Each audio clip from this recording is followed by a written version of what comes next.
Ini dibawakan khas kepada anda oleh M Kuasa 3. Adakah pernah anda mempunyai seseorang ataupun you look up to someone lah yang merupakan seorang inspirasi pada diri korang sendiri? Contohnya awal tadi bagi bahagian pertama, Razi really looked up to Linda sebagai seorang. There's so many things, so many takeaways daripada wawancara bersama dengan dia. Single mom, raised up 2 kids, cancer fighter, tak pernah minta apa-apa bantuan pun daripada mana-mana organisasi apa daripada orang, daripada family members sekalipun. Tak pernah minta bantuannya. Dia declared bankrupt and then she was after that relieved of that status. And then dia cakap dia walaupun dalam keadaan susah tak pernah satu hari yang rumah tak cukup makan, bro. Correct. That's something aku respect gila. Habis bila kau tanya tadi, Linda, macam mana, how do you do it? Dia cakap dia cuma yakin rezeki daripada Allah. That is a statement. Sebab kadang-kadang orang bila kena ujian, dia dah kena, dia boleh tak boleh macam otak mati tu. Breakdown lah. Tapi daripada tu dia terus berusaha. Tadi Zah cakap kan, mention yang penting anak-anak mau makan. Makan cukup, pakai cukup. So That's really awesome. Tapi bagi mereka yang sedang mendengar, kalau korang ada kisah yang hampir sama ataupun mungkin ada kisah-kisah inspirasi dalam diri korang yang mana orang tu kau nak macam kasih up lah, nak mau naikkan kat Facebook ataupun kat Instagram, tunggu apa lagi, inilah masanya. Kongsi kisah mereka. 10 kisah terbaik akan menangi hadiah bernilai sehingga $500.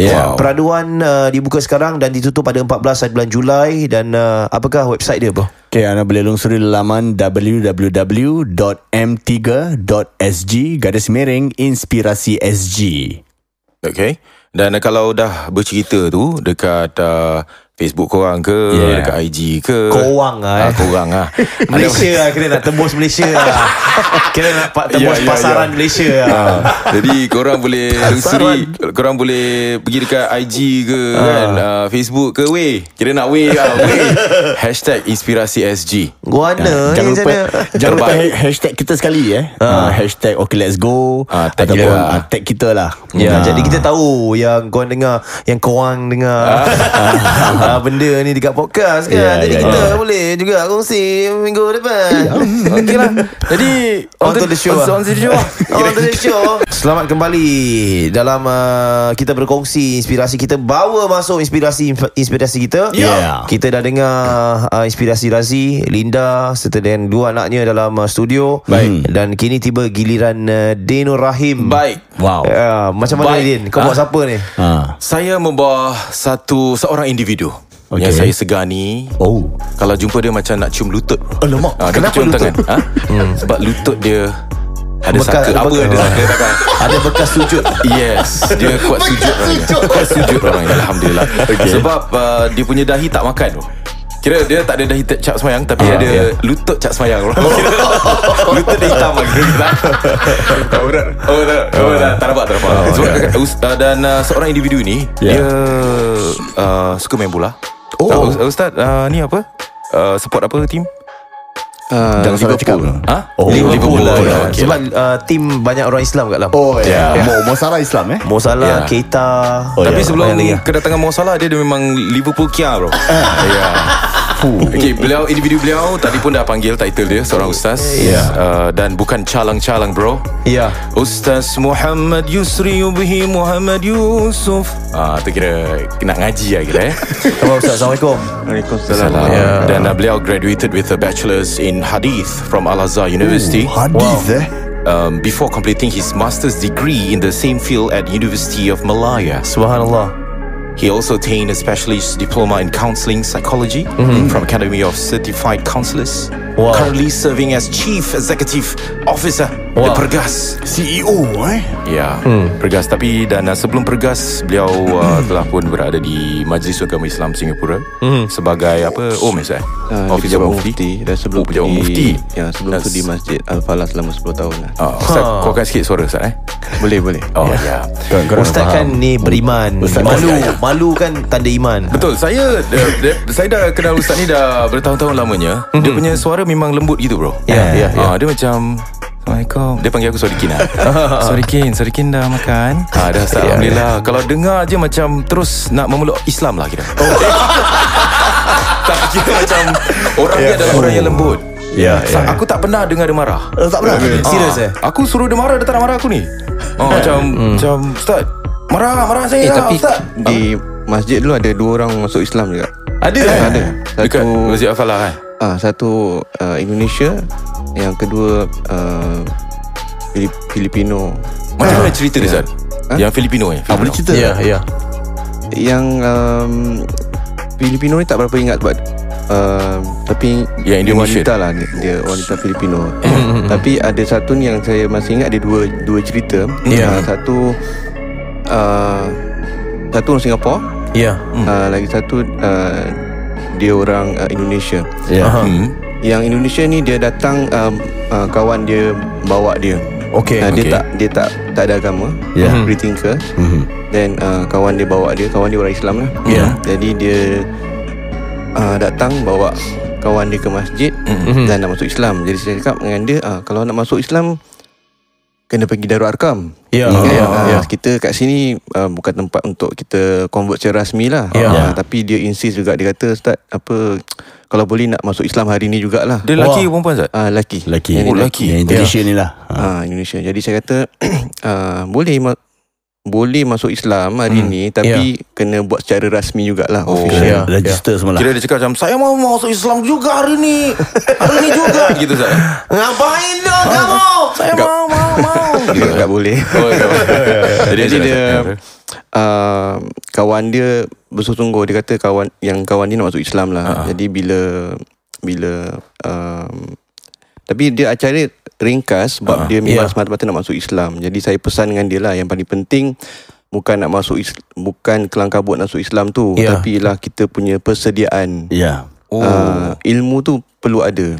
Jadi kita nak dia masuk Islam, sekadar masuk Islam, tapi kekal dan juga menjadi orang yang lebih beriman dan bertakwa. Ada beza daripada lepas-lepas kan. Jadi saya kata itu yang paling penting lah. Jadi masuk Islam bukan berakhir di sini, tapi kena berterusan belajar. Dan dia sebenarnya dah belajar tentang Islam. Dia keluarga dia keluarga tak silap Buddha, tapi dia tak perlu agama apa-apa. Dia tak perlu agama apa-apa lah. Jadi dia tertarik untuk masuk Islam dan dia dah belajar tentang Islam. Baik. Jadi langsung bila nak mengucapkan syahadah tu, dia tiba-tiba emosi lah. Menangis. Dia menangis. Jadi kita pun rasa sebab juga sebab dia bukan Islam, tapi ibarat dilahirkan suci saat dia bila walaupun dah belajar Islam kan, tapi bila dia ucap syahadah tu depan kita, dia depan kawan dia pun sedih juga, dan dia pun nangis. Saya rasa umurnya mungkin dalam 19 ataupun 20 tahun muda. Muda lagi. Jadi berkhatan dia macam mana Ustaz? Di Al-Falah juga. Berkhatan dia macam mana? Proses berkhatan. Saya tak sentuh berkhatan belum. Tapi biasanya kalau orang nak masuk kalau mereka masuk Islam, Imam Darul Arkam akan sediakan proses berkhatan sekali. Jadi macam ada package sekali lah. Jadi dia akan dirujukkan pada doktor ke apa ke untuk dia. Saya ingat Darul Arkam akan sediakan kit berkhatan. Ada macam ready kit lah. Ni kit berkhatan, silalah. Tapi saya rasa yang cerita yang kedua ni, dia ada lagi satu orang lagi. Lebih menarik sebab dia ada beberapa pertemuan saya dengan dia. Saya masih ingat lagi dia muka yang kedua ni muka macam serani. Saya rasa serani lah, bukan bahasa Cina. Lelaki namanya Kevin. Kevin. Nama dia Kevin. Jadi sebab kat Al-Falah ni banyak juga ada Cina-Cina yang masuk Islam tau. Jadi diorang ni memang lebih macam, kadang-kadang dia punya sungguh-sungguh Islam tu lebih dahsyat lah. Lebih dahsyat lah. Dia macam lebih strict. Saya ingat lagi satu ada satu jemaah ni dia nama dia Daniel ke apa, dia masuk Islam. Dia convert lah, tapi masa tu dah memang Islam lah, datang masjid. Daniel Lee Ustaz Abdullah.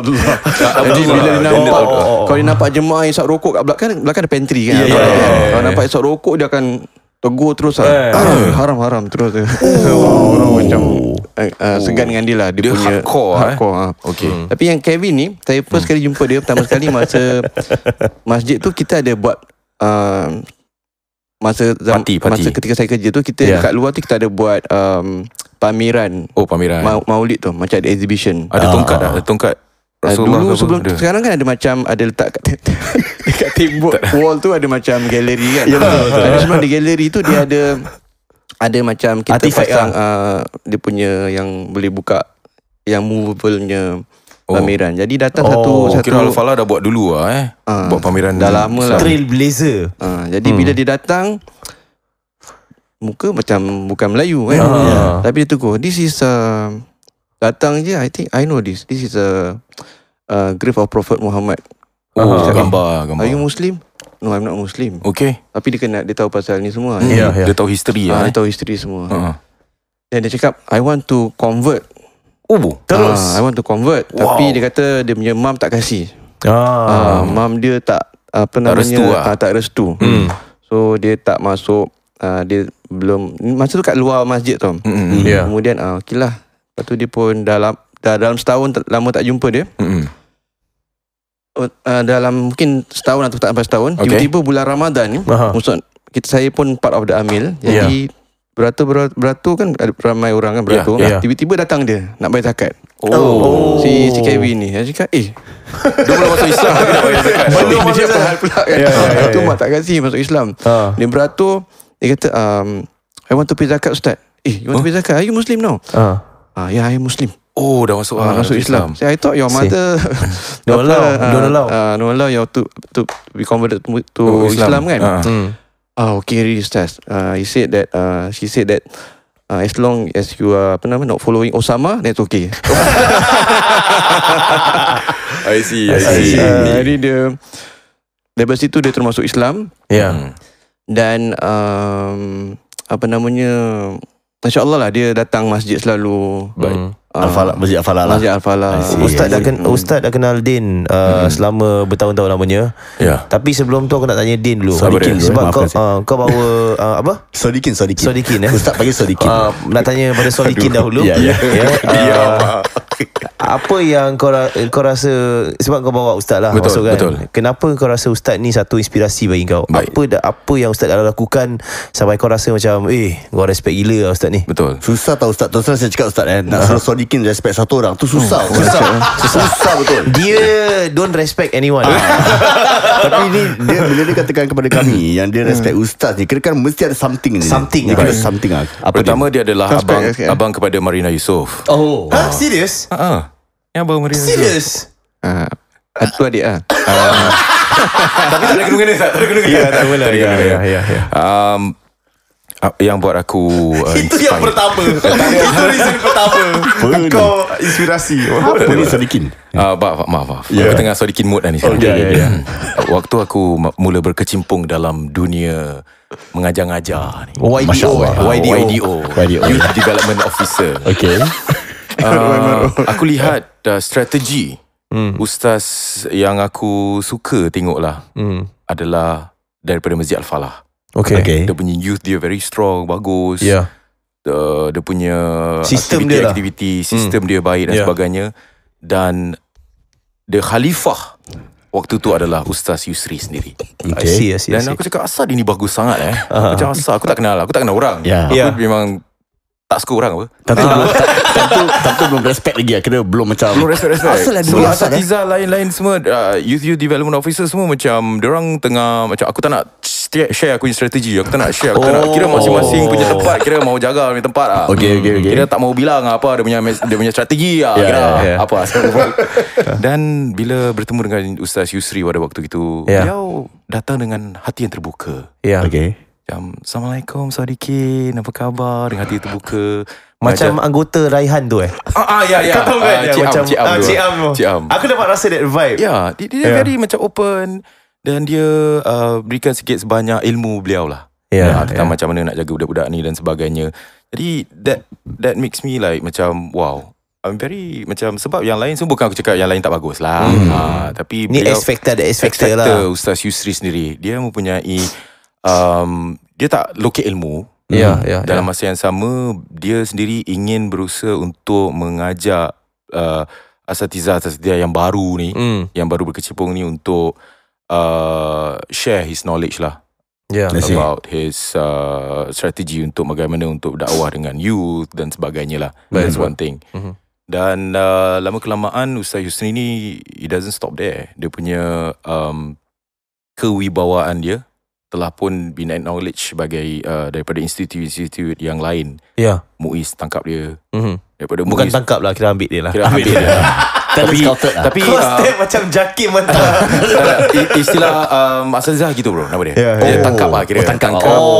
Tu istilah saja. Ini istilah Asatizah World lah Zah. Mana kau tahu? Sorry lah. Maafkan saya. Ya, tak apa. Saya entertainment world. Saya pun sama. Jadi bila dah sana, dia kira dah, bila dah berada di Majlis Agama Islam pun, dia kira form lah. Dia pun tunjukkan dia punya macam, wah, he's really good at this dunia dakwah dia. Dan sekarang ni sebagai Chief Executive Pergas pun sama. Waktu aku kena buang daripada syarikat besar tu, antara asatizah yang tarik aku adalah Ustaz Yusri sendiri. Kira tak lupa member bro. Tak lupa member. Macam duduk lepak, macam apa yang boleh kita boleh collaborate, kita boleh bekerjasama.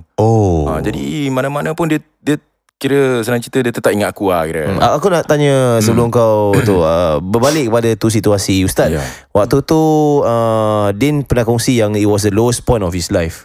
Kenapa terdetiknya Ustaz call dia masa dia waktu tu walaupun benda tak jadi, tapi bila dia panggil tu aku macam semangat lah, macam bagus lah. Ada antara member yang ingat Ustaz Yusri panggil aku lah waktu tu. And he was somebody already bro. Dia dah berada di Pergas, and he's a somebody, tapi tetap macam Ustaz. Kau jangan nangis. Kau jangan nangis sedikit. Alamak kau ni. Kau jangan nangis sedikit lah. Macam mana Ustaz? Kira si saat detik yang Ustaz nak tekan nombor tu, apa yang bermain dalam kepala Ustaz ni? Saya ingat panggil Din lebih senang Saya akan tetap memanggil dia Sodikin sepanjang podcast ni. Ustaz panggil Sodikin pun boleh. Sebab saya ingat masa time Sodikin, ingat tak yang masa di aku rasa macam kelakar. Ingat tak Sodikin? Ya apa.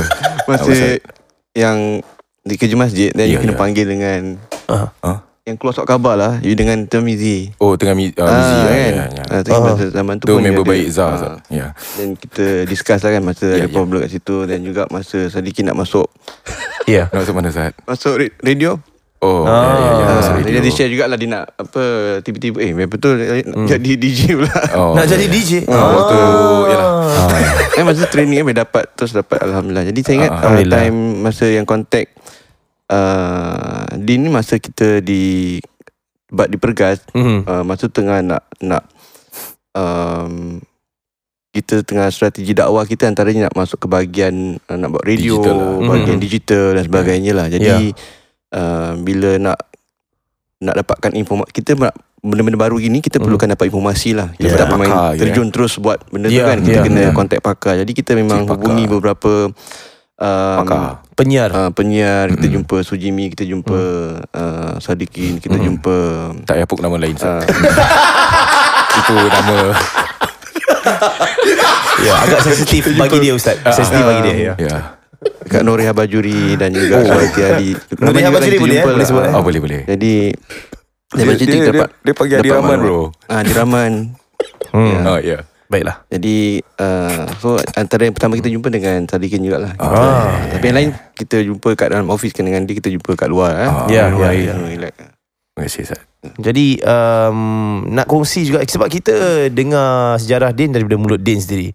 Anda sendiri mungkin waktu tu sama-sama berjuang bersama dengan Din ketika dia masih lagi zaman-zaman YDO dahulu. Macam mana watak dia dahulu Ustaz? Adakah sama seperti apa yang anda lihat sekarang, ataupun lebih orang kata tu tertib? Macam mana waktu dulu? Senang tak nak jaga Din sebenarnya? Okay. Dia lebih pada, saya tengok dia orang dia, saya faham dia free spirit. Dia kau tak boleh kongkong sangat. Dia kalau nak kasih orang kreatif ni, kau kena kasih dia tak boleh top down disiplin. Dia akan rasa terkongkong. Dia kena ada degil dan nakal sebenarnya. Mungkin time di masjid dia terkongkong lah agaknya. Sebab dia tak dapat express diri dia di masjid. Jadi bila di radio nampak dia lepaskan geram dia. So lebih macam terlalu yang sebenarnya lah agaknya. Tapi sekarang ni lagi monster. Sebab dekat masjid dulu dia punya management, top management semua yang dah pencen bro. I see. Jadi Perbezaan pemikiran. Jadi tak boleh berbual sangat tentang isu ni. Yang penting terima kasihlah Ustaz. Saya nak tanya nak tanya Ustaz satu soalan ni. Silakan. Bila Ustaz jadi CEO untuk Pergas, siapa yang pilih? Because okay, soalan saya salah mungkin. Pasal apa Ustaz? Nak jadi rahsia soalan. Siapa yang pilih? Allah yang pilih bro. Allah yang pilih. Dan apabila Ustaz jadi CEO di Pergas, ada tak ustaz-ustaz ataupun asatizah lain yang mungkin yang mata merah? Macam mana pilihan ni berlaku lah. Jadi macam mana Ustaz handle situasi macam tu? Kita manusia biasa Ustaz, daripada yalah ustaz ke ataupun orang biasa sajalah, tetap kadang-kadang hati tu kita harus membersihkan. Baik Ustaz, saya ingin menambah sikit apa yang niat Razi di hati lah. Kita sebenarnya nak faham dunia asatizah sebenarnya. Faham macam mana dunia asatizah. Because kita dunia di luar asatizah, kita tak faham apa yang berada dalam dunia ni, institusi agama khususnya Pergas sekarang ni. Jadi apa yang mungkin Razi nak sampaikan adalah macam mana pilihan itu berlaku. Macam mana orang pilih Ustaz untuk kan soalan gitu kan. Saya faham soalan Razi tu lah. Alhamdulillah Ustaz. Dia undian ke apa Ustaz? Dia sebenarnya saya kali sebelum saya tugas permasa di Pergas, saya dah jadi kira board member lah. Kita panggil Majlis Tertinggi Pergas. Macam mana nak jadi board member? Board member ni kita di Pergas seperti badan-badan yang lain, mereka di bawah, terdaftar di bawah Registry of Society. Jadi ada EGM semualah. Jadi kalau di Pergas every 2 year ada election, ada pengundian lah. Jadi sebelum saya jadi pegawai semasa, saya terlebih dahulu volunteer sebagai board member sebagai ahli biasa. Maknanya board member biasa. Kemudian dia every election atau every dia punya post dia sampai 2 tahun lah. Dia punya jangka masa dia 2 tahun. After 2 years then nanti ada pengundian yang baru daripada ahli. Jadi apa kriteria nak jadi board member? Kalau kita nak join macam mana? Dia diundi, dia pertama sekali mesti ahli Pergas lah. Dan kemudian dipilih oleh ahli-ahli yang lain lah. Jadi kali pertama saya dipilih dan jadi ahli biasa dalam board member tu, dalam dipanggil Majlis Tertinggi Pergas. Kemudian lepas 2 tahun saya dipilih sekali lagi dan saya jadi naib setiausaha. Kemudian kali ketiga terpilih lagi dan dipilih menjadi setiausaha kehormat lah. Masa tu mungkin tahun 2007 ke apa, mungkin dalam jadi lepas jadi masa saya jadi setiausaha tu, saya pertama sekali saya ingat masa tu lepas saya terpilih, saya daripada masjid, kemudian saya berpindah ke Pejabat Mufti Muiz. Ketika itu saya masih ingat lagi pihak Pergas dah pun minta saya supaya sepenuh masa lah di Pergas.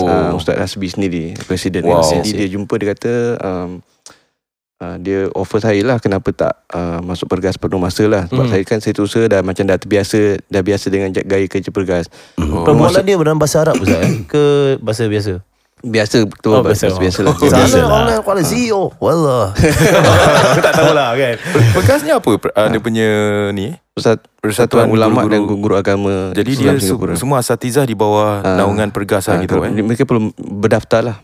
Dia kena daftar jadi ahli. Jadi cuma masa tu saya terpaksa menolak sebab saya baru masuk Muiz. Jadi saya katakan saya masih baru ada masuk tanggungjawab kat sana lah. Jadi perlu saya settle down dulu. Dan juga perlu saya sebab saya masuk Muiz antaranya adalah untuk menimba sebanyak pengalaman. Sebab kita kerja di pemerintah state board lain. Itu yang saya walaupun dah lama di masjid, kemudian saya tak pernah terfikir nak kerja di Muiz pun. Kemudian bila saya dapat tawaran tu, saya masuk dan saya rasa ni satu lepas istihara semua. Saya rasa Ustaz kerja ikhlas Ustaz kerja ikhlas. Orang yang acknowledge Ustaz Ustaz tak perlu nak macam nak hantar resume, tak ada kan? Jadi maafkan saya Ustaz. Ustaz istihara ya. Istihara. Dan Ustaz telah pun mendapat mimpi untuk bekerja di MUIS. tak mimpi. Istihara mimpi kan? Tak semestinya. Sebab saya masa bila saya maafkan saya Ustaz, maafkan saya. Jadi masa saya dapat tawaran lah masa tu saya masih ingat lagi Timbalan Mufti sekarang Ustaz Naziruddin tu. Dia jumpa. Dia kata, saya ingat Pak Haji Ayer, chairman dia kata, chairman Al-Falah. Al-Falah kata, Ustaz Isri, ada diorang nak ambil intar, itulah, diorang nak ambil intar kerja kat MUIS ni. Dia kata, saya tak komen apa-apa lah. Kemudian Ustaz Naziruddin datang, dia jumpa, dia call lah, dia kata nak jumpa. Dia kata okey lah. Jadi saya sebenarnya memang tak ada plan nak kerja di MUIS. Jadi bila dia datang office jumpa dan dia kata dia nak minta dia suruh saya apply lah. Dia kata saya kena fikir dululah. Baik. Saya kena fikir dulu. Saya kata mungkin bagi masa 2 minggu saya nak fikir dulu. Dia kata 2 minggu lambat sangat, 1 minggu je. So saya pun boleh kerana saya tak ada plan nak kerja, saya pun tak ada macam terfikir nak kerja. Jadi saya pun istihara lah macam tadi yang saya istihara. Saya ingat lagi selama 7 hari saya istihara. 7 hari Ustaz. Sebab saya memang tak ada plan nak kerja dekat MUIS masa tu. Jadi kemudian lepas semakin lama tu dia punya rasa selesa untuk ataupun untuk bekerja di MUIS tu semakin tinggi. Mula-mula macam ragu-ragu ataupun tak ada rasa. Kemudian lama-kelamaan lepas 7 hari kita rasa macam mungkin kita lebih terbuka hati kita untuk kerja di MUIS. Kerana hati kita lebih tenang lah. Istihara tak semestinya mimpi. Kerana kita punya hati lebih tenang dan terbuka. Hati lah yang tenang. Mula-mula kan ragu-ragu kan. Jadi kita lebih selesa dan akhirnya saya pun setujulah. Jadi bila saya baru masuk lepas saya dah kerja 4 tahun, lebih kurang 4 tahun, baru saya masuk pergas lah. Masuk pergas. Saya jumpa sendiri dengan Ustaz. Maksudnya saya tak dapat terima kan. Saya mungkin sekali ni saya dah lebih bersedia lah. Tanggungjawab Ustaz lebih besar kan kat sana. Sebab saya bila masuk MUIS ni, saya tu pengalaman yang good credential lah. Sangat banyak benda baru saya dapat belajar di MUIS selama lebih kurang 4 tahun dan membuatkan saya lebih yakin untuk memegang jawatan lebih besar di Pergas dan juga pengalaman sebagai setiausaha di Pergas. Saya lihat Pergas ni ada banyak potensi untuk bergerak lebih jauh. Jadi dari situ saya dah bersedia dan mereka interview macam biasa dan saya tugas di sanalah. Sebelum Ustaz juga adalah seorang naib kadi kan? Ketika tu saya naib kadi selama 6 tahun. Jadi Ustaz ni yang nikahkan aku. Ustaz Yusri nikahkan kau? Nikahkan aku. Wow. Ustaz Yusri tak ingat lah. Tak ingat sangat. Tak ingat? Tapi aku kahwin macam mana? Betul kau. Kadi aku ni Ustaz Yusri. Aku panggil Ustaz Yusri. Habis Ustaz Yusri tak ingat? Tak, dia nikahkan berapa ramai orang kan? Banyak sangat. Tapi ada satu senario yang aku ingat. Ada waktu tu kan bila kadi kan dia akan bacakan apa? Taklik. Kau ingat lah Ingat bro. Lafaz taklik. Pasal ni janjian bro. Janjian kita bro. Janjian nikah kan. Lepas tu gerbak-gerbuk. Lepas tu macam akan jatuh talak 1 gerbak-gerbuk. Kau baca? Tak, Ustaz yang baca. Ustaz yang baca. Ustaz baca-baca. Lepas tu aku tengah sibuk macam orang ambil gambar. Aku macam gitu. Tapi Ustaz tak marah aku. Dia nampak aku tengah main-main. Waktu taklik tu kena betul-betul lah. Maksudnya kita kena dengar kan apa yang perjanjian kita dengan isteri dan sebagainya. Aku tengah macam ambil gambar macam Bayar Din, bayar. Lepas tu Ustaz terus macam Sorry Kin dengar. Lepas tu okay, sorry. Tapi dia marah gitu. Itu dia paling marah bro. Itu kalau betul-betul marah saya kan. Baik, itulah dia punya kemarahan dia. Level kemarahan tahap gitu je. Gitu saja ya. Masya-Allah. Setakat teguran yang mendalam. Dia cakap sorry Kin dengar. Terus aku macam dengar gitu. Ustaz masih lagi naib kadi? Dah tak sebab dah tak sebab saya bila kerja di MUIS tu lepas saya dah habis dia sebab 3 tahun sekali. Jadi kita di MUIS memang tak dibenarkan lah jadi naib kadi lah. Designation dia dah lain kan. Terus saya lepas tu saya masuk di Pergas pun saya tak teruskan lah. Sebenarnya dah boleh nak apply balik pun. Boleh, tapi saya tak Tak teruskan untuk teruskan. Podcast ini dibawakan khas kepada anda oleh M Kuasa 3 sempena dengan #Inspirasi SG. Kalau korang ada orang yang kau rasa brings you inspiration lah, ini masanya untuk korang kongsi bersama, kerana 10 perkongsian terbaik akan menangi hadiah yang bernilai sehingga $500. Peraduan tutup pada 14 hari bulan Julai. Lungsuri laman www.m3.sg/inspirasi SG untuk pengetahuan lanjut. Letakkan cerita korang, buat naikkan gambar, letak #Inspirasi SG. Kita nak baca. Ada kongsian tak hari ni? Ada kongsian ini daripada Acul_sahaja lah. Nice. Okay. Din, kau ada? Kau ada juga? Ada. Ini ringkas tak? Ini Ringkas tak? panjang sedikit. Panjang, okay. Then Okay. let's hear it, man. Let's go. Bila Acul, katakan Acul_sahaja.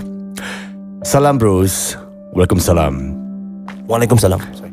Aku minta maaf kerana orang inspirasiku tidak boleh dipisahkan kerana dia adalah ibu dan ayahku. Tak dapat aku memilih antara satu daripada mereka. Ibu tersayangku yang tidak begitu kuat berjalan kerana kesakitan kakinya tetap keluar rumah pergi ke kerja untuk mencari rezeki buat keluarga di rumah. Walaupun mempunyai kerja sepenuh masa, dia tetap mengambil kerja sambilan, mengambil order makan-makan dari sesiapa pun. Kerja sambilan ni mengeratkan keluargaku kerana setiap kali kita ada masak-masakan buat order tersebut, kita satu keluarga bergotong royong menolong dekat dapur. Tidak menghindari kakinya yang sakit, dia tetap tidak berputus asa dan terus melakukan kerja sedemikian.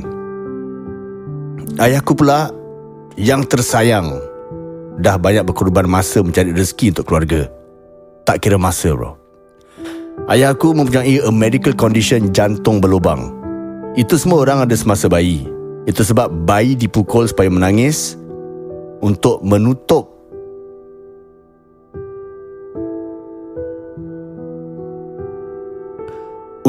lubang jantung tu. Jadi ayahku dah menjalankan bypass. Dia pun pernah juga mengalami kemalangan memandu bas sampai dia kena warded, menghilang satu jari kaki dia. Tapi hingga sekarang, kedua ibu bapa aku tak pernah tunjuk negativiti, malah sentiasa bergembira dan bekerja keras. Ibu dan ayahku bukan orang-orang yang sihat. Semua orang ada sakit-sakit sendiri. Tambah lagi menjaga nenek. Itulah sebab mereka dua adalah inspirasi aku dalam hidup aku. Dan dengan satu-satu cara inilah aku dapat berterima kasih dengan mereka berdua. Itulah, terima kasih bro. Luar biasa. Gambar ada gambar? Gambar ada. Dia tunjuk gambar mak bapak dia. Tam ni dalam tengah sambut hari jadi bapak dia lah. So recap the story. Aku tak, what actually happened? Actually both parents are not in good health. Okay, mak dia memang sakit lah. Kaki dia sakit.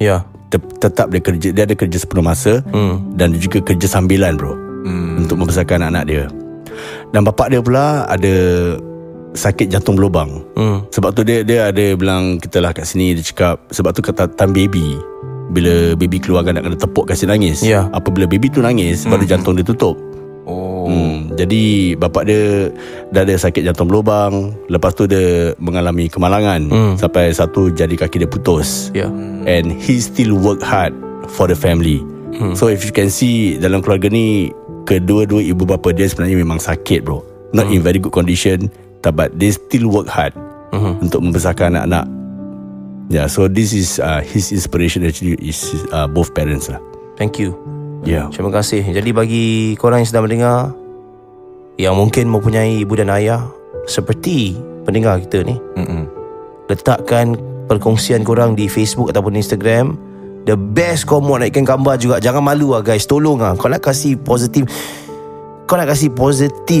anecdotal punya writing to the people yang kau look up to. Please just put it on Facebook, Instagram, #Inspirasi SG. Letakkan nama kita juga sebab kita nak tengok, so we can read it out. Dan inilah masanya untuk korang memberikan kembali kepada orang yang memberikan korang inspirasi. Siapa tahu mungkin ini adalah antara 10 kisah cerita, yang organizer kita akan pilih untuk memberikan hadiah bernilai $500 untuk kedua ibu dan ayah. You never know bro. Tak semestinya ibu dan ayah saja, mungkin kawan-kawan, ex-girlfriend mungkin, ex-classmate, ex-student, teachers dan sebagainya. Apa dia? Apa yang interesting? Miss Anita Long. Itu teacher kan? Dia adalah teacher aku dan dia adalah inspirasi aku juga. Aku ramai yang inspirasi aku sebenarnya. Kau tahu siapa message aku? Siapa? Tak silap aku pemain bola sepak negara. Siapa nama dia? Izwan Mahmud ke apa, aku tak tahu lah. Okay. Kau tahu goalkeeper? Izwan Mahmud goalkeeper. Goalkeeper nombor 1 dalam Singapura. Dia cakap dia pun tahu siapa Miss Anita Long. Dia satu sekolah dengan dia kau? daripada Fuchun lah bro. Ya, he's from Fuchun. Dia cakap, aku masih ada tahu dia punya WhatsApp. Mana aku WhatsApp dia tak untuk bilang. Aku sampai Suhana Sahmat, cikgu. Dia sekarang seorang guru. Dia cakap, kau nak aku tag tak Miss Anita? Aku cakap, jangan. Jangan tag. Kau ada gambar Miss Anita Long? Ada. Muat naikkanlah, share pasal inspirasi. Aku perlukan kajian. Boleh, aku check Facebook dia. Aku akan muat naikkan. Aku akan tulis sedikit keratan. Dan aku akan naikkan gambar dia. Aku akan hashtag Inspirasi SG. We'll all be waiting for that, man. Okay. Aku akan upkan nama dia tau. Dia music teacher kau tu kan? Yes, tahun tu music teacher bro. Wow. Music teacher selalu hot lah. Ya. Serius bro. Aku dalam sejarah aku, music teacher selalu. You look forward to music. Sebab entertainment apa? Kau dulu ada music dulu? Aku music Nasheed. Tak ada. Aku create my own music. Cik gitu. Okay. Apa? Jangan lupa. Bagaimana caranya, Din? Mudah saja. Ingat peraduan ditutup pada 14 Julai dan lungsuri www.m3.sg/inspirasi SG untuk pengetahuan lebih lengkap tentang isu inilah. Jadi jangan lupa sekali lagi hashtag inspirasi SG sekiranya anda telah pun meletak kisah-kisah mereka yang telah pun mereka kira salah mereka yang telah anda upkan ataupun mengangkat iktiraf kebaikannya mereka itu. Okay. Kita kembali dengan wawancara seterusnya. Dengan orang samalah. Ya. Selepas ini, saya ada satu soalan yang sangat membakar dalam minda saya. Saya nak tanya kepada Ustaz ni. Bakar soalan panas ni. Gaji CEO bom tak Ustaz? Mana boleh tanya gaji orang? Kau lagi tadi tanya. Maafkan saya. Okay, atas 5 Ya, tak apa saya jawabkan Ustaz. Cukuplah memberi makan kepada isteri. Boleh lah. Alhamdulillah. Saya rasa you're blessed lah. You feel that you're blessed. Saya rasa yang paling penting ialah kepuasan. Kepuasan kerja. Of course gaji tu memberi pertimbangan. Bila kita biasanya bila kita menerima kerja tu ada antara pertimbangannya ialah di gaji lah. Contohnya masa masjid kan. Kemudian saya dapat offer di MUIS. Bila kita offer di MUIS, kita dah tak boleh buat banyak benda sangat. So saya suka menulis, saya suka berkhidmat sebagai di Mahkamah Syariah. Masa tu saya juga berkhidmat sebagai lembaga rayuan di MUIS. Jadi juga naib kadi dan juga komitmen-komitmen lain. Jadi bila kita masuk MUIS ni, dia state board kan. Jadi tak semua kita boleh buat suka-suka hati macam tu. Perlu ada approval HR lah, apalah nak tulis pun semua banyak. Ada biasa, sistem dia banyak. Jadi bila saya masuk tu, saya dah bersedia masuk ni dah kena stop semua. Jangan naib kadi sebagainya kan. Jadi memang tu pertimbangan lah kan. Kita kerja sini tu, cuma bezanya walaupun kita dah banyak, kita dah tolak yang komit-komit lain, tapi MUIS saya rasa alhamdulillah pemerintah kan gaji dia pun boleh tahan lah, stable kan. Jadi boleh tahan, dia dapat menampung lah yang lain. Kemudian bila soalan gitu kan tadi ada. Jadi bila of course bila kerja di Pergas, dia lah taklah macam di MUIS atau state board kita ada punya tanggung gaji sebagainya kan. Ustaz tadi cakap pasal kepuasan. Ustaz puas apa sekarang? Apa yang Ustaz puas kepuasan mungkin bila saya katakan tak perlu sebut gaji berapa kan. Tak perlu. Bila saya gitu, katakan pertimbangan saya masuk di Pergas tu sendiri, saya macam bila adakah lebih pada dakwah macam katakan gaji tu, katakan aku kalau di offer kurang daripada sedikit 200 ke berapa ke, saya masih lagi, kita kan nak terima kerja mesti ada limit kita kan. Jadi kita macam okey, setakat ni kalau offer ni saya ambil ke apa. Jadi saya pegang macam tu. Sebab saya kerja ni kadang kita gaji besar, tapi kita tak dapat buat apa yang kita suka. Jadi kita akan rasa macam tak best lah. Jadi bila saya masuk Pergas ni, satu saya akan dapat buat dia punya cabaran kerja tu. Kita boleh, saya rasa saya boleh buat lebih besar lagi. Sumbangan lebih besar lagi. Boleh dan lebih Ustaz bebas untuk mencorakkan something yang lebih besar lah untuk bawa direction Pergas lebih tinggi. Jadi do what you like lah basically. Itu satu pertama yang saya boleh buat your passion, lebih mencabar lagi peranan kerjanya, of course sebagai ketua Day-to-day operation di Pergas kan. Dan juga yang kedua, pada masa yang sama saya dah boleh buat perkara-perkara lain saya tak boleh buat dululah. Macam contoh apa Ustaz? Contoh menulis ke, I see. Berkarya lah. Perkara yang lain. Jadi itu yang saya punya passion jugalah. Ataupun macam tadi saya kata saya jadi hakam mahkamah syariah, jadi appeal board member, lembaga rayuan. Biasa dengar lembaga rayuan kalau orang dah bercerai di mahkamah syariah, mereka tak puas hati, dia appeal dan dia akan pergi appeal board. Jadi bila dekat MUIS tu semua dah tak boleh pegang. Jadi bila saya dah keluar, saya dapat jadi macam-macam appeal board member. Boleh semula jadi appeal board member sampai sekarang. Billboard ke appeal board? Appeal board. Maafkan saya. Ustaz dah terbitkan berapa banyak buku Ustaz? Ustaz menulis tak? Menulis juga. Menulis. Aku kan tulis syair. Bukan. Dia ada buku bro. Buku Author. Buku apa Ustaz? Ustaz ada satu video viral kan yang Ustaz terangkan tentang Al-Fatihah, is it something like that? Ada ke? Tentang iftitah. Ada satu dia kasih not bad lah, viral juga. Dia sebenarnya ceramah di masjid. Dia dalam video penuh lah. Jadi saya ambil video tersebut dan saya edit jadi ringkas dalam 4-5 minit lah. Betul. Part tu yang viral kan. Tu belajar dengan anak-anak. Dia cerita pasal Ustaz cerita pasal apa ya? Rahsia Al-Fatihah, something like that, is it? Saya kongsi tentang doa iftitah. Doa iftitah saja, rahsia doa iftitah kan. Maaf tanya Ustaz, doa iftitah tu apa Ustaz? Allahu akbar kabira walhamdulillahi katsira wa subhanallahi bukratan wa asila. Betul Ustaz? Betul. Kira takbir time kau kan? lepas kau takbir kau baca lepas tu takbir doa. baca tu. Sangat takbir. Jadi penghasilan Maafkan Ustaz saya, bagaimana? Ustaz, Buku Ustaz sekarang macam mana?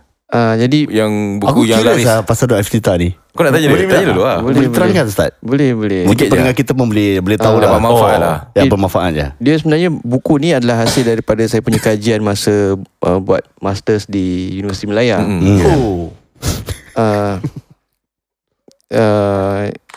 Tentang sebab saya buat tesis tentang kefahaman dan pengamalan solat berdasarkan sunnah Rasulullah. Satu kajian di kalangan masyarakat Islam Singapura.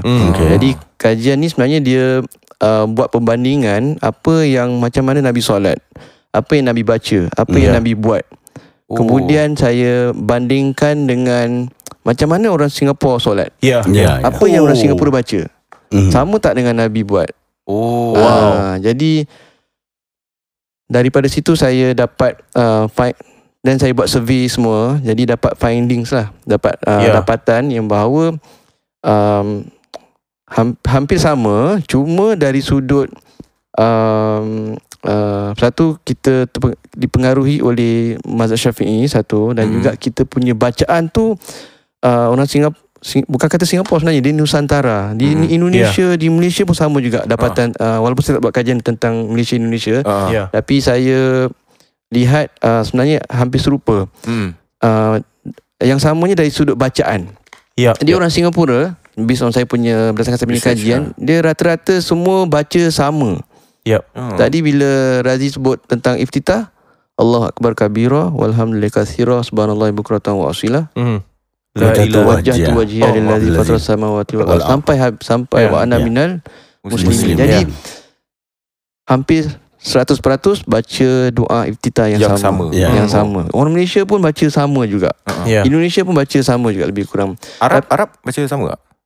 Arab mungkin sama, mungkin tak lah. Ada lain-lain sikit. Mungkin lain, saya tak tempat buat kajian orang. Tak apa. Cuma apa yang pasti, sedangkan bezanya cuma bila Nabi dibaca iftitah, dia sebenarnya bukan baca itu je. Dia ada dalam 6, 7, 8 bacaan yang lain lagi. I see. Panjang. Macam-macam bacaan. What does it mean bila anda katakan semua membaca hampir sama? Adakah bermaksud their dakwah strategies was effective? What's the takeaway daripada tu? Takeaway dia, dapatan saya ialah dia membuktikan saya punya, kita panggil kalau dalam research hypothesis. Kita punya hypothesis ialah, saya punya hypothesis pada masa itu ialah masyarakat Singapura ni, mereka ni dipengaruhi oleh buku Mari Sembahyang. Yang warna hijau bukan Yang Bukan, warna dia ada warna merah, biru.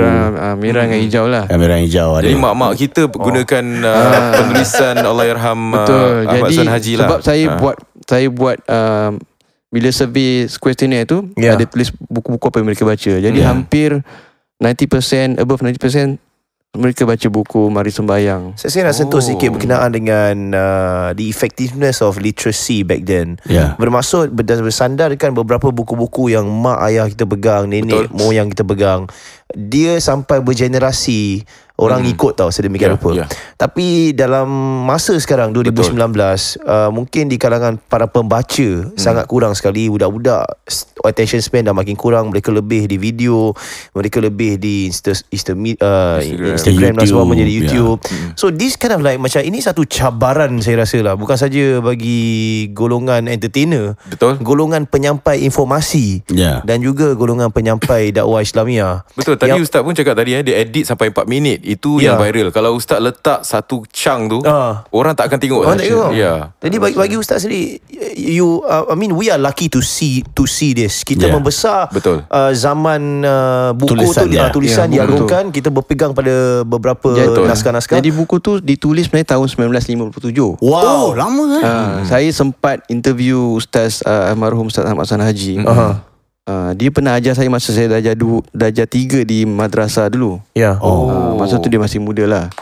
Jadi saya jumpa dia balik masa dia dah saya jumpa dia balik masa di mesyuarat fatwa. Masa saya kerja masih kerja di masjid lah. Jadi jumpa masa tu dia dah tua lah, dah berusia. Wow. Jadi ada selfie kan dia, Ustaz? Ada gambar kan dia? Ada gambar dengan dia. Ada gambar. Jadi bila saya dah nak dekat habis selesai thesis saya tu, saya tergerak untuk nak tanyalah, untuk nak jumpa dia, buat temu duga. Jadi lebih memperkayakan saya punya research lah. Jadi saya pun jumpa dia lah. Saya jumpa dengan dia. Jadi saya tanya dia macam mana. Dia cakap, Ustaz, saya bila datang rumah dia, Ustaz ni dia masa dah macam ketar-ketar lah. Dia sakit kan. Dah 80-an masa tu. Jadi datang rumah dia, anak dia kasih saya apa tau? Ada buku guestbook. Ada guestbook. Macam diary gitu lah. Macam diary gitu. Tak pernah datang rumah orang ada guestbook kan? Dia macam Facebook lah, Ustaz. Dia guestbook lah. Betul lah, add friend macam lah. biasa guestbook ni dekat persatuan-persatuan organisasi yang besar-besar. Siapa yang pernah datang tapi kan? datang rumah orang yang ada guestbook. Jadi tapi guestbook ni semua yang tulis macam profesor, pelajar, student, semua orang hebat-hebat lah. Yang nak buat kajian tentang dia. Ustaz, sorry, saya celah sikit. We should have a guestbook sini ya. Where guests come in and they can sign. This is a good idea. Sorry, teruskan Ustaz. No, we can start that. We can start. Jadi saya cakap, Ustaz, saya nak buat kajian tentang solat. Itu bagus tu isteri. Kata bagus. Saya datang, dia tunjuk buku-buku dia semua. Dia baca syair. Dia masih ingat tau syair bahasa Arab semua. Dia macam happy sangat. Dan dia kata, bagus. Sebab dia kata buku saya tu sudah lama. Saya buat sudah lama, tahun 97. Jadi awak mau buat buku bagus. Jadi boleh bagi benda baru kepada masyarakat. Jadi dia kata dia buat buku 1957. Buku tu sampai diterjemahkan ke bahasa Cina, India, sampai ke bahasa Sri Lanka. Dan juga Korea. Semua tu buku betapa impact buku. Dia takbir aja saya. Gitulah. Jadi apa Ustaz? Silakan. Sebab tu dia dunia hiburan. Teruskan Ustaz.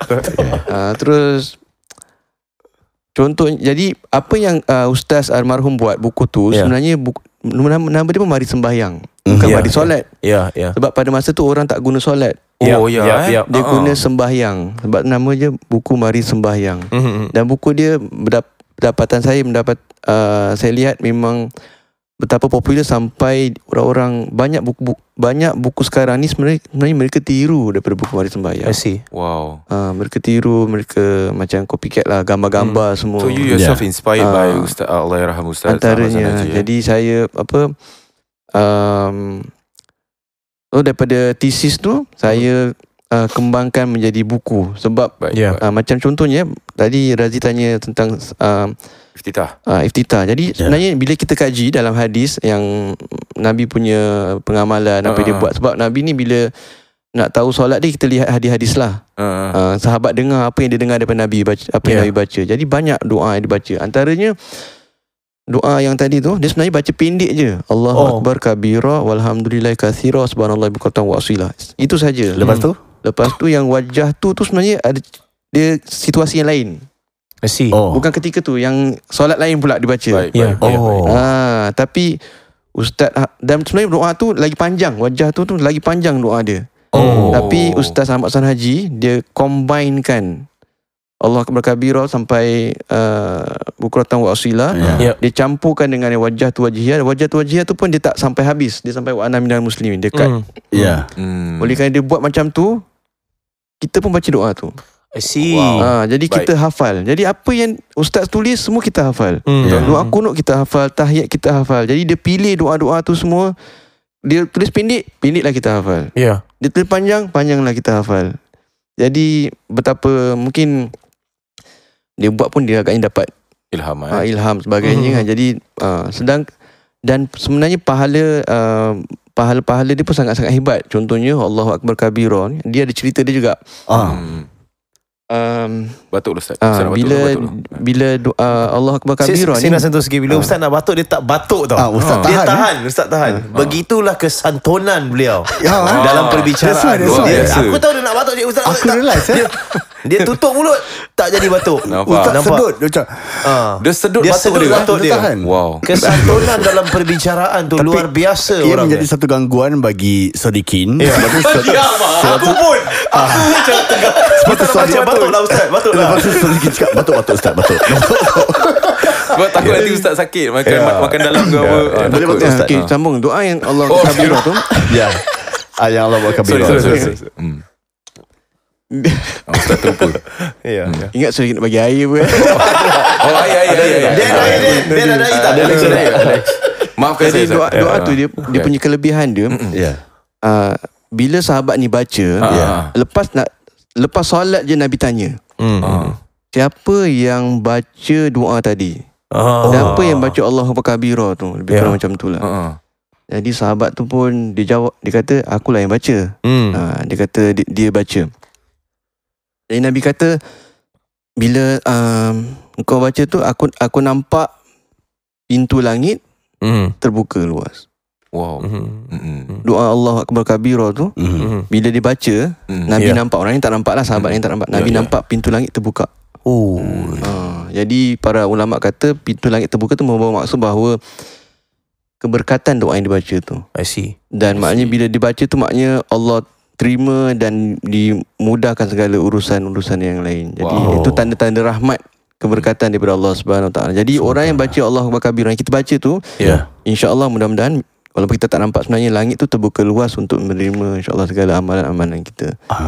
Itu satu doa. Dia ada lagi satu doa lagi yang tak kurang hebatnya juga. Ceritanya bila satu sahabat ni, bila dia datang dia datang lambat. Dia datang lambat. Nabi dah start solat. Jadi bila datang lambat, dia pun nampak Nabi dah solat, dia pun bergegas macam berjalan pantas lah, macam berlari untuk nak solat sama-sama. Bila nak solat sama-sama, dan kemudian bila dia dapat solat tu, terus dia macam lega, dia kata Alhamdulillahi hamdan kathiran tayyiban mubarakan fih. Bermaksud alhamdulillah, segala puji bagi Allah, hamdan kathiran tayyiban mubarakan fih. Segala puji bagi Allah, pujian yang banyak, tayyiban yang baik, mubarakan fi, yang diberkati. Jadi dia macam lega lah. Macam kita kan bila kita lega, lepas bersin kita baca Alhamdulillah. Kita lepas makan kita baca Alhamdulillah. Kita keluar bilik air, lepas buang air kita lega, kita baca Alhamdulillah. Itu yang digalakkan. Dia sahabat ni bila dapat solat dengan Nabi, dia terus lega. Alhamdulillah hamdan katsiran tayyiban mubarakan fi. Sebab dia dapat solat dengan Nabi. Kita kalau dapat solat jemaah, dapat saf pertama dengan imam pun kita dah happy kan. Ini apa tak, cuba bayangkan dapat solat dengan Nabi SAW. Jadi dia sangat-sangat gembira. Jadi bila selesai solat, Nabi tanya, siapa yang baca doa tadi tu? Jadi suasana senyap. Sebab dia kira macam memandai-mandai lah. Nabi tak ajar pun baca doa tu. Sebab orang solat ni biasanya dia baca berdasarkan apa yang Nabi buat. Macam hadis kata sallu kama raaitumuni usolli. Solat, Nabi kata dia ajar sahabat solat lah sebagaimana kamu lihat aku solat. Jadi Nabi tak pernah baca yang pertama Allahu akbar kabira, Nabi tak pernah baca. Alhamdulillah hamdan katsiran tayyiban mubarakan fi, Nabi tak pernah baca juga. Tapi sahabat ni dia baca. Jadi mungkin ada kemungkinan dia macam takut lah, sebab tu dia lambat. Dia lambat jawab. Dia Nabi kata tak mengapa, siapa yang baca tu, maknanya okey, tak salah apa-apa. Barulah dia kata, aku wahai Rasulullah, sebab aku datang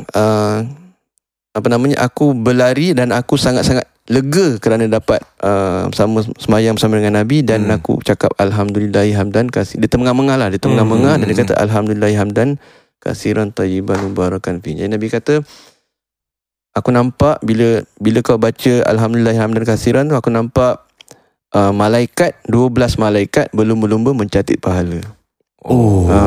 Baik. Doanya pendek tapi pahalanya besar. Tak, kalau di saat ini Ustaz masih kasih ceramah ke, tak kasih ceramah lagi Ustaz? Dari semasa ke semasa saya, sebab saya dah, bila saya dah kerja Bergas sibuk sikit kan. Jadi saya dah, sebab tu saya tak ambil naib kadi, dah tak jadi naib kadi lagi. Dah sibuk. Jadi saya hanya ambil ceramah macam yang bukan mingguan lah. Ad hoc lah. Saya tak berani committed untuk ambil kuliah mingguan. Jadi saya dari semasa ke masa dijemput ceramah, atau dari semasa ke masa saya akan dijemput oleh masjid ke mana ke untuk membincangkan buku tersebut. Jadi saya ada buku Seindah Solat Nabi tu, kadang ada saya akan cover mungkin 8 jam 2 hari punya khusus, ataupun 4 jam dan saya cover satu buku tu untuk kira workshop based on buku saya sendirilah. Okay Ustaz, kalau kita ada satu event, kita buat kat Shine Auditorium. Lepas tu aku dah dapat imagine lah, Ustaz Yusri, Ustaz Dr. Saad, Yusuf Saad, habis moderator kita. Ustaz sudi tak Ustaz? Boleh ya?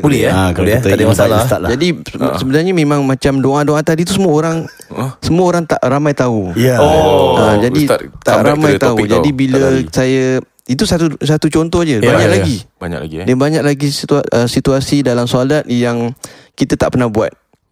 Yang Nabi buat kita tak buat. Jadi bila saya kongsi ni semua macam baru tahu. Saya pun dah macam terbuka minda saya ni Ustaz. Terus terang saya cakap. Jadi mereka baru tahu. Jadi itu yang bila saya buat buku ni balik, saya ni saya buat thesis, saya kata bagus kalau saya jadikan, buat thesis tak semua orang baca kan. Jadi saya tengok isi dia bagus. Saya rasa banyak orang tak tahu ni. Betul. Sebab berdasarkan kajian saya. Jadi saya pun tulis buku dan saya olah balik. Sebab thesis ni bahasa dia sangat kaku lah. Jadi saya terpaksa olah balik dan saya tambah-tambah cerita dekat masjid ke, jumpa orang ke apa ke, saya tambah cerita. Jadi dia lebih menarik lah. Saya buat buku ni dalam bentuk macam kita bercerita tau. Jadi kalau kita baca buku tu, macam kita rasa kita berbual dengan buku tersebut. Ustaz tak nak buat video pendek-pendek ke pasal solat ke apa, pendek-pendek. Ustaz Ustaznya thesis tu boleh jadi dokumentari. That's why. Jadi buku tersebut dia, sebab buku solat ni banyak tau. Jadi saya terfikir bila saya nak buat buku, saya tak nak buat buku macam yang biasa-biasa. Sebab bukan nanti besya-besya lah. Dah alang-alang buat buku biar banyak orang beli lah. Baik. Jadi saya cuba banyak buku di pasaran tentang solat dia macam buku teks. Jadi saya nak elakkan daripada tekstualnya buku, macam buku mendak itu kan. Jadi saya buat dalam bentuk cerita, macam berbual dan sebagainya. Jadi dia, dan dalam bahasa yang mudah. Bahasa yang mudah maknanya bahasa yang orang boleh faham. Sebab di Singapura ni banyak orang baca dalam bahasa Inggeris. Yes. Jadi yang banyak beli buku saya pun sebenarnya mereka yang jarang baca buku Melayu. I see. Jadi mereka, tapi bila dia baca dia boleh faham. Sebab dia bahasa dia ringkas. Sebab kadang-kadang kalau kita baca macam, contohnya macam kalau kita dengar Tahu kan ceramah ataupun ceramah, dia one directional lah. Jadi macam dia Boring. bahasa justru lah apa Ya, tu ya, kan. ya. Bahasa Justru. Apa yang telah pun berlaku kepada kita. Baik, kita Jangan kita sesekali. Kenapa kena gitu? Jadi alhamdulillah buku tersebut diguna banyak juga asatidzah untuk mengajar di masjid. baik, terbaik Ceramah, dan di Malaysia pun ada yang buat kuliah pakai buku. Ustaznya promote tersebut pun lah. gila-gila. Ustaz tak ada Ustaz. Bagus. Ustaz kata Luar pasal biasa. buku. Tak ada kita kita okay, let's go. Ni ambil Ustaz, kita buat video, kita cari sponsor Ustaz. Dapat sponsorship, kita pecah dua. Asal macam dua. Simple lah. Ustaz pun nak kena production. Dia Ustaz pun kena ada gaji pun. Ustaz, Betul. the next big audio books, Ustaz. You're not gonna do an audio book. At least you baca from start to finish, and then you put it up on Kindle. Kindle orang masih pakai ke? Macam on Amazon. E-book Amazon. No, it's an e-book lah. E-book kan? It's an Ada suara audio book. Ustaz kan? Dia dengar suara Ustaz baca from start to finish. Pasal bila Ustaz cerita pasal solat ni Ustaz, saya betul-betul nak tahu lebih tau. Terus saya cakap Belilah buku perkara Ustaz, yang kita beli. solat ni kan, yang kita tak lakukan, yang mana Rasulullah lakukan. Ini yang saya nak tahu ni. Mungkin jadi Zan dengan dia mungkin tak berapa minat lah. Pasal mungkin diorang nak kena solat dulu lah. Dekat mana kita boleh beli buku ni, Ustaz? Saya nak beli dia di kedai-kedai di Wisma Indah, Toko-toko. Toko warisan ada? buku biasanya. Toko warisan tak silap saya ada. Haji Ada, Hashim pun ada juga. Oh, Di banyak, Wisma Indah, Muslim Media pun ada. Okeylah. Ataupun Baik, Alhamdulillah. Ya. Baik, terima kasih Ustaz di atas keterangan tinggi. Kita sebenarnya banyak lagi soalan-soalan. Banyak. Ustaz. Tapi mana tahulah takut nak tanyalah soalan. apa dia? Soalan tak tahu lah. Saya rasa Masa tak? Apa kau nak tanya? ada masa tak kau rasa? Masa sentiasa ada. Demi masa, manusia itu dalam kerugian. Wal asri. Bismillahirrahmanirrahim. Wal asri. Apa kau nak tanya? Ini pasal last question lah Ustaz. Okay. Pasal ustaz di Malaysia dan juga ustaz asatizah di Malaysia dan juga Singapura. Kenapa di Malaysia lebih popular daripada Singapura ni Ustaz? Kenapa macam sikit-sikit kita tahu Ustaz Abdul Somad lah, kita tahu Ustaz siapa tu yang kahwin empat tu? Ustaz Malaysia lah. Ustaz Malaysia. Apa perbezaan dia ataupun apa harus asatizah di Singapura lakukan Ustaz untuk jadi ustaz macam seberang ni? Macam mana? Apa strategi ke? saya rasa yang buat popular kalau di Malaysia ni adalah dia punya platform dia. Saya lihat wadah dia. Sebab mereka ada TV, I see. dan dia ada Macam-macam gambar orang banyak lah banyak pun dia TV, dia ada, mereka pun banyak gunakan, dan pelajar-pelajar mereka pun kadang kongsi dia sebarkan di YouTube. Jadi dan Malaysia ni pun ramai kan. Jadi dia population lah. population lebih besar. Jadi keluar TV, keluar YouTube dan sebagainya, itu yang membuatkan antara sebabnya ialah more expose lah. more expose. Saya yakin kalau di Singapura, kalau kita pun diberikan peluang macam tu, ada TV katakan, saya langsung yang Malaysia boleh nampak. Mana Dia pun jangan tengok memberi TV, peluang. Orang nak tak tengok TV, Ustaz. Kenapa tengok YouTube je? Yang sama, sebab kalau Singapura Malaysia YouTube lah. pun dia tak, biasanya tak seramai macam di Malaysia. Viral dia tak sampai dekat faham, Malaysia. faham. I see. Kalau Malaysia sendiri sampai Ratusan ribu. ratus ribu lebih. Baik. Dan sampai ke Singapura yang orang pun nak dengar. Tapi pada masa yang sama juga saya lihat dia ada dua bahagian. Satu yang jenis macam just sekadar macam popular macam tu saja. Mungkin bahas kelakar ke apa, itu pun orang minat juga. Kan? Itu perlukan bakat lah. Tapi pada masa yang sama juga tentang pengisian tu pun penting. I see. Jadi dia ada dua grup. Ada orang dengar tentang kelakar dia. Ada juga orang dengar tentang dia punya isi dia, konten dia. Ini yang susah. Jadi dua-dua tu susah lah, penyampaian dan juga konten lah. Jadi pengisian tu sendiri pun satu perkara yang masyarakat suka sebenarnya. Itu yang dia cari ustaz-ustaz Malaysia. I see. Contoh Ustaz Abdul Samad, pengisian dia mungkin ada lucu juga, dan pengisian dia pun mantap. Ataupun ustaz-ustaz di Malaysia, Mazhar, Dr. Ruzaimi sebagainya. Jadi itu semua Itu kau favourite Itu kau favourite. jadi semua pengisian pun mendalam. Sebab Jadi kerana Ustaz Singapura nak kena buat apa Ustaz sebenarnya? Mereka diorang kena ikut lebih sama lah. expose ke macam mana? satu ialah cabaran kita pun dari sudut isi dia tu, pengisian dia. Sebab masyarakat sekarang ni dia dah pandai, dia boleh kerana dia bahan tu dah luas. Google kan. Mana-mana ada YouTube buka, semua dia boleh belajar. Tak payah pergi masjid pun, dia boleh dengar itu. Dan dia kadang, jadi kita punya cabaran ialah kita kena sampaikan something yang benda baru. Benda yang dia maknanya kita pun kena banyak baca juga kita tak boleh macam dah habis belajar universiti kemudian itu je kita tahu dan kita tak tambah-tambah. Jadi sebab mereka boleh dapat daripada bahan-bahan yang lain. Jadi itu cabarannya. Contohnya kalau kita kongsi, dia akan tanya, "Ustaz, ni hadis apa? Ni pada mana?" Kita tak boleh Zaz ke tanya macam itu, Ustaz? Tak ada. Hadis mana? Saya tanya pada mereka. Kita tak boleh kata macam ini okey, saya bagi contoh macam zaman dulu kalau kita ajar Semua dengar solat hukumnya wajib. Kenapa baca ni? Sebab sunat. Imam ikut Syafi'i, mazhab Syafi'i sunat. Ikut mazhab ni fardu, wajib sebagainya. Dia tak, sekarang punya masyarakat dia tak cukup macam tu. Dia nak tahu wajib tu apa hujahnya, dalilnya apa, macam hadisnya mana boleh apa, jadi wajib, macam mana boleh jadi wajib. Jadi mereka nak tahu macam tu. Jadi kita kena pengisian pun macam tu. Dia sebenarnya wajib kerana Nabi pernah buat sekian, ada hadis ini. Jadi itu yang buatkan mereka lebih macam ustaz ni dalam dia pengisian dia. Jadi bukan biasa-biasa lah. Jadi itu yang ada dua jenis golongan. Yang satu jenis macam sekadar hiburan, tapi penyampaian dia isi, dan itu sudah cukup bagi mereka. Tapi ada juga golongan yang mereka ini dah tahu, dia nak lebih daripada tu. Jadi kadang dia dapat di Singapura pun ada juga, tapi kalau kita di Malaysia lebih ketara. Lebih ketara sebab mungkin populariti dan juga sebab bahan yang disampaikan pun ada pengisiannya pun dalam. Mantap. Okey. Terima kasih Ustaz kat Malaysia dia dengan Zizan bro. Mau dengan kita okey, let's go lah ni. Ustaz Yusri mau dokong ni.